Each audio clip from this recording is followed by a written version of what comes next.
네, 오늘은 친히 인도하시는 하나님이란 제목 가지고 말씀을 나누겠습니다. 엊그제 새해 첫날을 첫 예배를 드린 것 같은데 벌써 1월의 마지막 주일을 맞이했습니다. 아직 올해를 어떻게 보낼지 구체적인 계획을 하지도 못했는데 어쩌다 보니 한 달이 벌써 지나간 것 같습니다. 그러나 우리가 기도로 한 해를 시작하고 또 매일 기도로 하루를 시작한다면 우리는 아무것도 걱정할 필요가 없습니다. 왜냐하면 우리는 그저 하나님을 믿고 의지하며 그분의 인도하심에 순종하면 하나님께서 우리를 친히 인도해 주시기 때문입니다. 오늘의 본문 말씀 출애굽기 33장 13절에서 14절에 하나님께서 모세에게 이렇게 말씀하신 것을 보게 됩니다. 내가 참으로 주의 목전에 은총을 입었사오면 원하건대 주의 길을 내게 보이사 내게 주를 알리시고 나로 주의 목전에 은총을 입게 하시며 이 족속을 주의 백성으로 여기소서. 여호와께서 이르시되 내가 친히 가리라. 내가 너를 쉬게 하리라. 하나님은 400년이 넘도록 이집트에서 종살이하던 이스라엘 백성들을 모세를 지도자로 부르셔서 그들을 하나님이 주시기로 한 약속의 땅 가나안으로 인도하셨습니다. 그런데 하나님은 그들과 함께 가지는 않으시겠다고 하셨습니다. 그러나 모세는 하나님께 함께 동행하여 주시기를 간절히 간구합니다. 이것에 관해서 출애굽기 33장 1절에서 3절에 이렇게 기록되어 있습니다. 우리 송미영 권사님 읽으시면 감사하겠습니다. 출애굽기 33장 1절에서 3절. 여호와께서 모세에게 이르시되 너는 내가 애굽 땅에서 인도하여 낸 백성과 함께 여기를 떠나서 내가 아브라함과 이삭과 야곱에게 맹세하여 내 자손에게 주기로 한 그 땅으로 올라가라. 내가 사자를 너보다 앞서 보내어 가나안 사람과 아모리 사람과 헷 사람과 브리스 사람과 히위 사람과 여부스 사람을 쫓아내고 너희를 젖과 꿀이 흐르는 땅에 이르게 하려니와 나는 너희와 함께 올라가지 아니하리니 너희는 목이 곧은 백성인즉 내가 길에서 너희를 진멸할까 염려함이니라 하시니. 아멘. 그렇게 하나님께서 나는 너희들과 함께 가지 않겠다라고 하시니까 모세는 하나님께서 자신들과 함께 가지 않으시려는 이유가 바로 그들이 목이 곧은 백성이라고 표현하신 것을 보게 됩니다. 이거는 히브리어로 카시에 오레프, 즉 카시에는 뻣뻣한 굳은이란 뜻이고 오레프는 목 또는 목덜미라는 뜻입니다.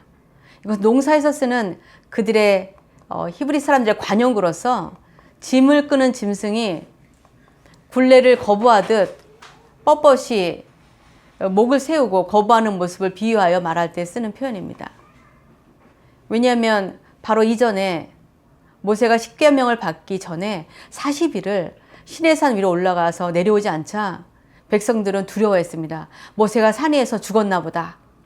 하나님께서 그를 치셨나 보다. 그렇게 두려워진 이스라엘 백성들이 자신들을 광야에서 모세 대신 인도하여 낼 신을 아론에게 요구했습니다. 자신들의 그래서 금 장식을 빼서 가지고 와서 그것을 녹여서 금 송아지를 만들어서 그 금 송아지가 그들을 인도하여 낼 신이라고, 그 신이 그 금송아지를 타고 움직일 거라고 생각했습니다. 하나님은 그 사건을 생각하시고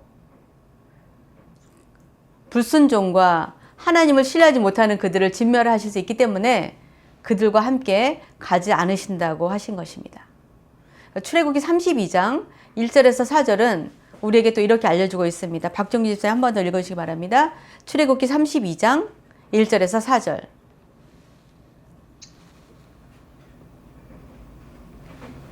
백성이 모세가 산에서 내려오니 더림을 보고 모여 백성이 아론에게 이르고 말하되 일어나라 우리를 위하여 우리를 인도하신 신을 만들라.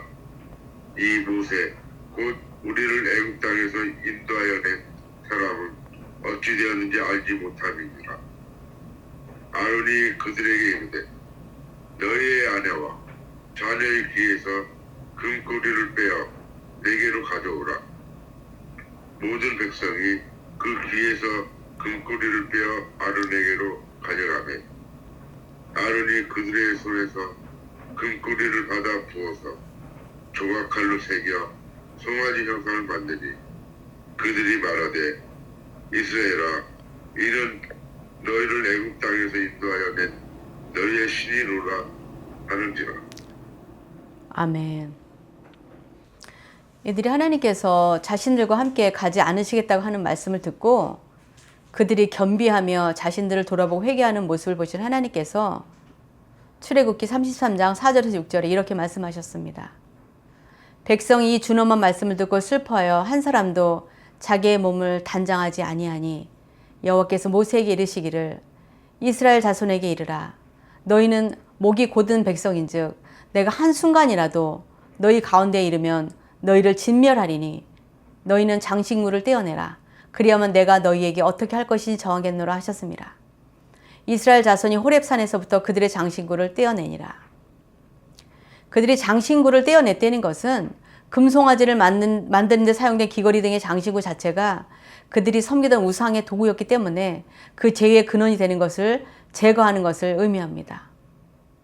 화려한 장신구로 몸을 치장했다는 건 역시 세상적인 욕심과 내세움을 내려놓고 겸손히 하나님과의 관계를 회복하기 위한 결단을 의미합니다. 그들이 자신들을 하나님 앞에 겸허히 내려놓았을 때야 비로소 하나님은 이제 그들과 친히 함께 가시겠다고 말씀하신 것입니다. 우리도 마찬가지입니다. 우리가 믿음의 길을 걸으면서 신앙생활을 하다가도 기도에 응답이 없고 살아갈 길이 막막하게 느껴질 때 두려움이 우리를 엄습하는 것을 경험합니다. 그런 때를 만나도 하나님께서 분명 우리의 길을 선하게 인도해 주실 것을 믿고 믿음으로 인내하며 또한 기다려야 합니다. 그러나 불안한 우리는 당장 우리 눈앞에 보이는 것들을 붙들려고 합니다. 그래서 우리도 우리 눈에 값비싸고 귀하며 소중해 보이는 것들로 우상을 만들어서 신이라 부르고 우리의 길을 인도해 달라고 요구하기도 합니다. 그것이 우리 눈에 보이는 돈이나 금 같은 물질이 될 수도 있고 힘 있는 권력자일 수도 있고 또 우리가 믿고 의지하는 부모나 자녀일 수도 있습니다. 그러나 우리가 그렇게 믿고 의지하던 세상의 것들을 다 내려놓고 하나님 앞에서 겸비할 때 하나님은 우리 삶의 길에 친히 동행하여 주시고 인도해 주신다고 약속하신 것입니다. 금은 그 옛날이나 지금이나 귀하기는 마찬가지인 것 같습니다. 요즘 그 값이 얼마나 올랐는지 30년 전에 저희 자녀들 돌반지 한 돈이 5만 원 정도 했었습니다. 그런데 지금은 순금 한 돈에 85만 원에서 90만 원이라고 하니까 17, 8배가 오른 것입니다. 요즘 주변에 있는 여러 사람들이 14K만 팔아도 큰 돈이 된다고 처분하신 분들도 많습니다. 근데 어떤 분은 시어머니께서 순금 열량을 주셨다니 얼마나 큰 돈이 되겠습니까? 저도 얼마 전 친구를 만났는데 순금 팔찌와 귀걸이 반지를 하고 나왔습니다. 내 친구가 어느 날 지하철을 탔는데 한 중국 여자가 자신의 팔을 뚫어져라 보기에 깜짝 놀라서 얼른 팔을 내려왔다고 합니다. 혹시라도 낚아채 갈 수도 있었기 때문입니다. 예전에 자신의 어머니 금목걸이를 그렇게 날치기 당했던 적이 있었다고 알고 있었기 때문입니다. 금은 많은 사람들에게 귀하게 여기며 갖고 싶어하는 물건입니다. 가지고 있으면 돈이 되고 자산이 되고 자신의 부와 명예를 과시할 수도 있습니다. 그런데 그런 귀한 것을 하나님 앞에 내려놓는 것은 말처럼 쉽지는 않습니다. 그래서 우리는 하나님의 동행보다 눈에 보여서 우리에게 더 안심을 주는 돈이나 금을 원하고 소유하기를 원합니다. 그러나 우리가 하나님보다 소중히 여기던 것들을 겸손히 내려놓고 하나님만 믿고 의지하겠다는 결단을 보일 때 비로소 하나님은 우리와 함께 동행해 주시기 때문에 우리는 그렇게 우리가 귀하게 여겼던 것들을 과감히 하나님 앞에 내려놓을 수 있는 믿음과 용기가 필요합니다. 그래야 우리가 알지 못하는 우리의 미래와 앞으로 우리에게 다가올 일들을 두려움 없이 담대하게 맞이하고 살아갈 수 있게 됩니다. 제가 9년 전에 목사 안수를 받고 사스카천으로 떠나는 저를 위해서 토론토에서 제가 섬기던 교회 목회자분들이 불러주신 찬양이 바로 오늘의 말씀으로 작곡된 것이었습니다. 이제 곧 멀고 낯선 광야 같은 사스카천으로 익숙한 한옥권도 아닌 서양교회 영어예배의 인도와 설교자로 가기 때문에 불안하고 아득해 보이는 길을 떠나는 저에게 주시는 그분들의 찬양의 가사가 주님의 음성으로 들려서 얼마나 위로가 되고 감사했는지 많은 눈물이 흘렀습니다. 주님이 동행해 주시는 것보다 더 큰 평안과 위로와 안심은 없을 것입니다. 제가 돈을 많이 가지고 간들, 금괴를 몇 개 가지고 간들, 든든한 친구와 함께 간들, 그 알 수 없는 미래와 앞날이 보장되는 것이 아님을 알기 때문입니다.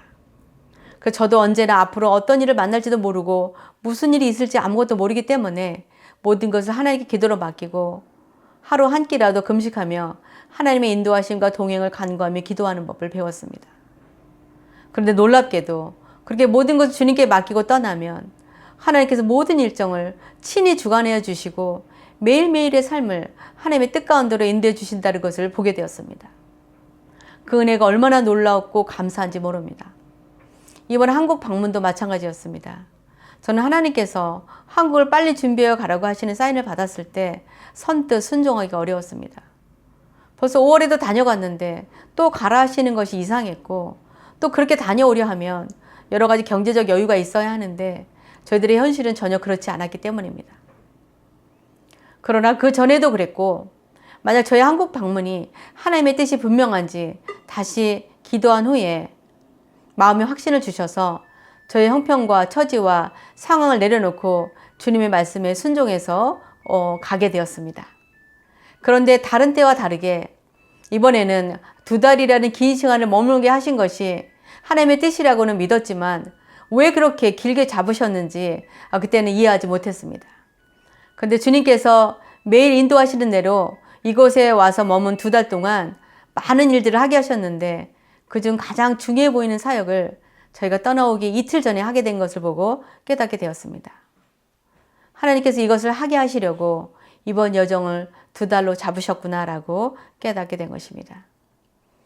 저는 떠나는 날 이틀 전이어서 원주민 선교 강의를 해줄 수 있냐는 제안에 잠깐 망설였습니다. 그런데 힘들어도 해야 할 것 같아서 하겠다고 약속을 했었습니다. 근데 그 모임은 경기 노예사나 200여 개의 교회의 평신도 지도자들이 모여서 예배와 강의를 듣는 것이었는데 매년 출석률이 별로 좋지 않았다고 합니다. 근데 이번에는 3배가 넘는 많은 회원들이 왔는데다가 캐나다 원주민 선교에 대해서 거의 모르시는 분들에게 역사적 배경과 현실 속에 있는 문제들을 나누었을 때 정말 많은 분들이 선교에 대한 필요성과 중요성을 다시 생각하게 되었다고 말씀하셔서 얼마나 감사했는지 모릅니다. 그날 밤에 잠이 잘 오지 않았습니다. 하나님께서 부으신 은혜가 너무 크고 또한 저를 급하게 보내신 하나님의 선하신 뜻을 그 밤에 깨달았기 때문입니다.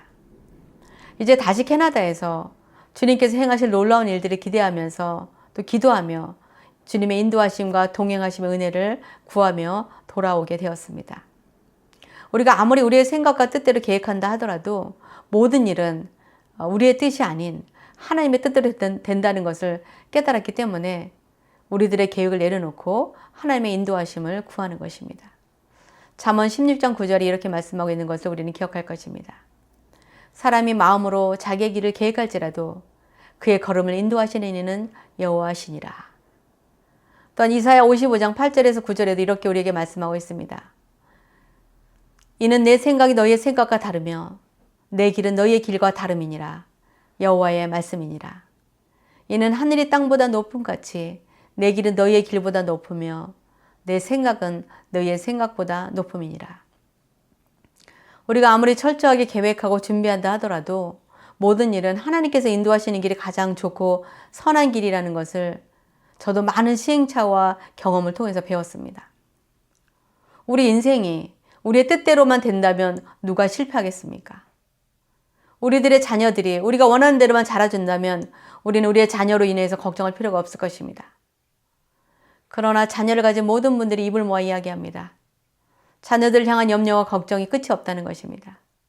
대학교 졸업하고 좋은 직장에 들어가면 걱정이 없을 줄 알았는데, 결혼하면 이제 다 된 줄 알았는데, 손자, 손녀가 태어나니까 이젠 그들을 향한 걱정까지 더해져서 걱정이 끝이 없다는 것입니다.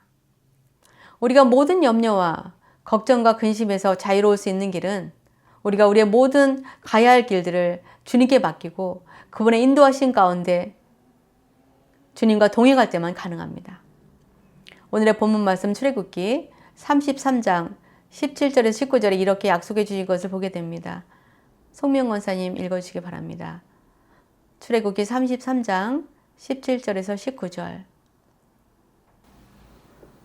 여호와께서 모세에게 이르시되 내가 말하는 이 일도 내가 알리니 너는 내 목전에 은총을 입었고 내가 이름으로도 너를 알미니라. 모세가 이르되 원하건대 주의 영광을 내게 보이소서. 여호와께서 이르시되 내가 내 모든 선한 것을 내 앞으로 지나가게 하고 여호와의 이름을 네 앞에 선포하리라. 나는 은혜 베풀 자에게 은혜를 베풀고 긍휼히 여길 자에게 긍휼을 베푸느니라. 아멘. 이 말씀은 모세가 자신이 하나님께 은혜를 받은 자가 맞다면 주님의 영광을 보여달라고 요구하자 하나님께서 모든 선한 것을 그의 앞으로 지나가게 하시고 자신의 이름을 선포하시겠다고 말씀하신 것입니다. 저와 여러분들도 모두 주님의 은혜를 입은 자들입니다. 은혜란 받을 자격 없는 이들에게 베푸시는 하나님의 도움과 고마운 호의입니다. 하나님의 은혜를 입은 자로서 우리가 금이나 다른 소중한 것을 우상시하던 것을 다 내려놓고 하나님 앞에 겸비하고 하나님만 믿고 의지하고 순종하겠다고 결단할 때 하나님은 이제 우리와 친히 동행하시고 우리를 가장 선한 길로 인도해 주시겠다고 약속해 주셨습니다. 그래서 우리들도 우리 눈에 귀중해 보이는 것들에 마음 빼앗기지 말고 지금 당장 눈에 보이는 길이 열리지 않고 내일 일을 알지 못해서 불안해질 때 하나님께 나와서 그분의 인도하심과 그분의 동행해 주심을 간구하며 겸손히 나아가야 할 것입니다. 그럴 때 우리에게 은혜를 베풀어 주셨던 하나님께서 우리 앞에 선한 일들을 지나가게 하시고 우리의 앞길을 하나님의 뜻을 이룰 수 있도록 인도하여 주실 것입니다. 저는 저와 여러분이 매일 아침 우리의 계획을 주님 앞에 내려놓고 하나님의 선하신 인도하심을 믿고 순종하며 나아가므로 하나님이 친히 동행하시는 삶을 날마다 살아가게 되시기를 주님의 이름으로 축원합니다.